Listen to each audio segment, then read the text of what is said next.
तो आप सबके बता दूं कि तूफान राजा का एक और हाई लेवल का न्यू भोजपुरी सॉन्ग आ रहा है। मैं आप लोग को इस वीडियो के माध्यम से सब कुछ आगे बताएंगे कि कौन सा सॉन्ग किस चैनल पे आएगा। सारा जानकारी मैं आप लोग को इस वीडियो के माध्यम से आगे बताएंगे। उससे पहले अगर आप लोग मेरे चैनल पर नए हैं और तूफान राजा को सच्चे वाला फैंस हैं तो इस वीडियो को दिल से लाइक करके चैनल को सब्सक्राइब जरूर करें। तो आइए बिना समय लेते हुए इस वीडियो को स्टार्ट कर देते हैं।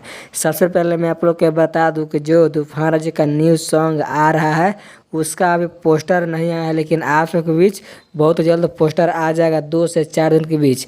और उसके बाद सॉन्ग को भी फुल वीडियो रिलीज कर दिया जाएगा, क्योंकि तूफान राजा जी ने बहुत सारा सॉन्ग का शूटिंग कंप्लीट कर चुके हैं। आप सबके बीच बहुत जल्द आने वाला है। तो आप लोग कितना एक्साइटेड है इस सॉन्ग को सुनने के लिए, तो आप लोग इस कमेंट के माध्यम से अपनी राय सुझाव जरूर दें।